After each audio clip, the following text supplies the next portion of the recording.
For this confession, I have chosen the priest's daughter who fell for a man who walked between faith and longing. That night, just past midnight, I saw his text. I cannot keep lying to you, Marcus.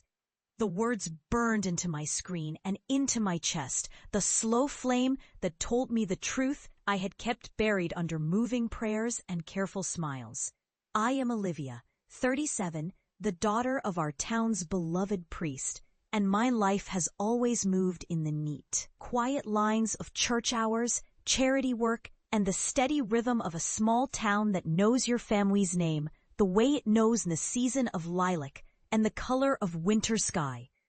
After my husband died 2 years ago, the church steadied me, the way a steady hand steadies a lurching boat, and I learned to breathe again in the soft light of the chapel, to listen for promises in the creak of pews and the hush between sermons. Marcus was always there, the church member who never asked for praise but carried the heavy load beside you anyway, a man who could fix a leaky faucet, mend a broken chair, and offer a listening ear without flinch or judgment. He was kind, quiet, and honest in a way that pulled at the edges of my grief and tugged at the corners of faith.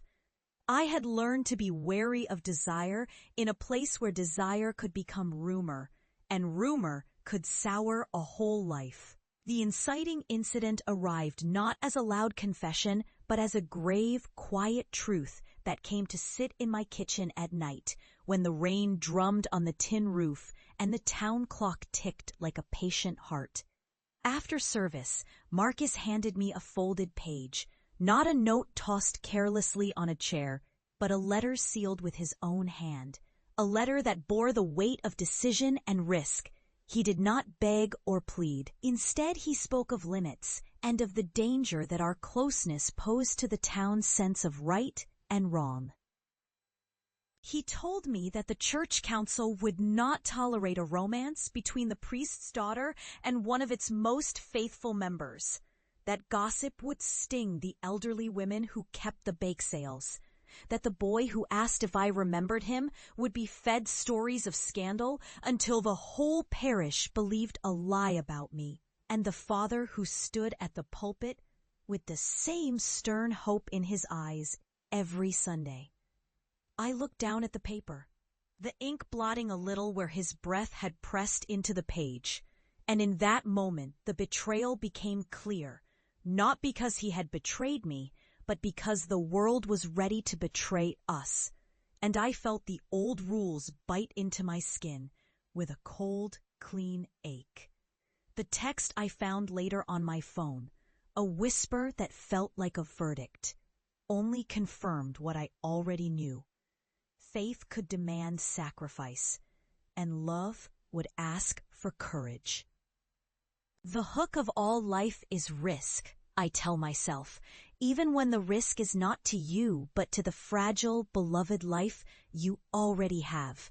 If this confession has you on the edge of your seat, hit like and share because you will not believe what happens next.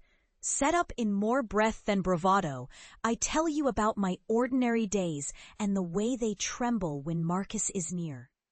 I am a woman who has learned to measure her breath, to count the ways a lie could slip into a truth and ruin it all. So I tell Marcus we must be careful.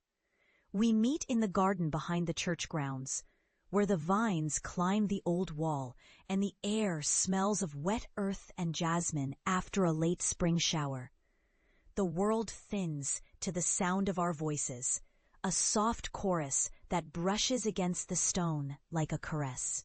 We speak of loss, my husband's quiet absence in photos on the mantel, his old handwriting in the margins of his favorite book, the way I still hear his laugh in the creak of the staircase when the house sighs in the night. We speak of faith, of the uncertain path between the vows we read aloud and the promises we want to keep to ourselves. Marcus does not rush me.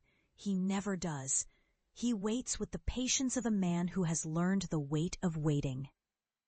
who has learned to listen to the heart before its beat becomes a rumor that travels through a town like a gust of winter wind.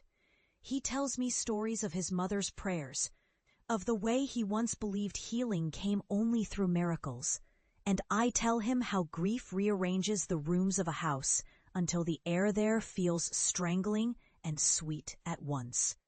How healing becomes a slow barrel of light that leaks through the boards of the heart. The setup is not fireworks and bright banter. It is a slow burn, a map drawn in moonlight, a truth held in two hands that fear to let go.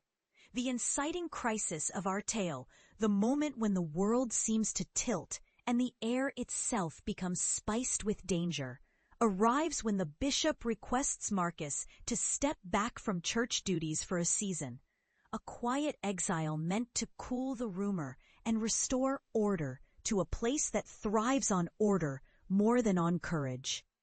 Marcus comes to me in the garden after hours, his face pale, the seriousness in his eyes a mirror of mine.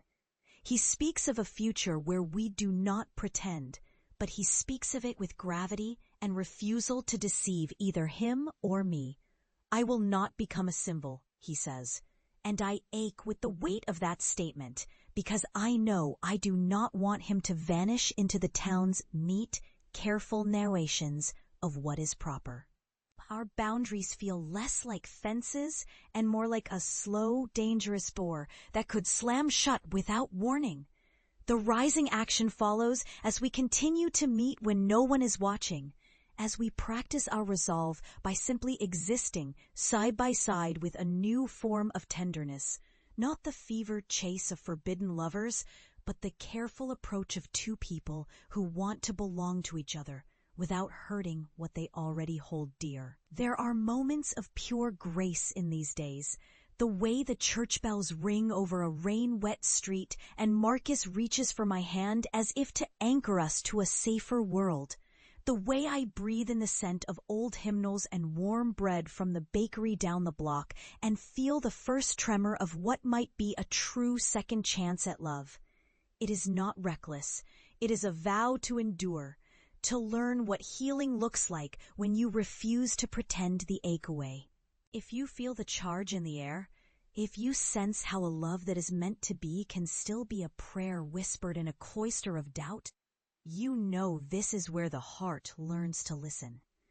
If this confession has you on the edge of your seat, hit like and share because you will not believe what happens next. And so we walk the line between desire and duty.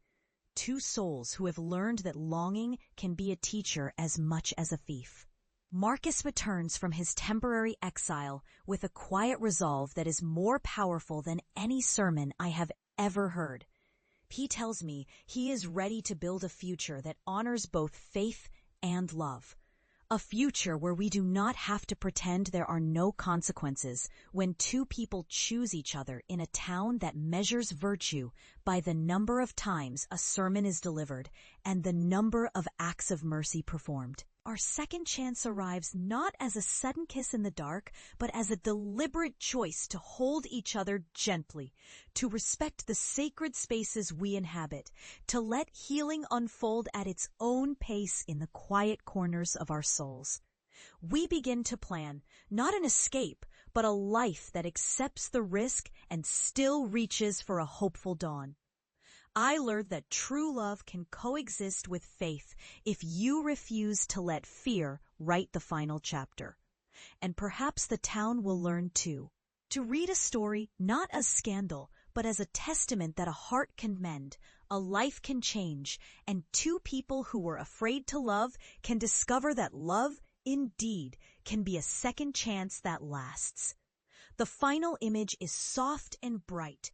Sunrise through the chapel window, Marcus at my side, a slow breath between us, and a future that feels both sacred and possible. If you crave more raw, emotional confessions, please like, share, and subscribe. Your next chapter awaits.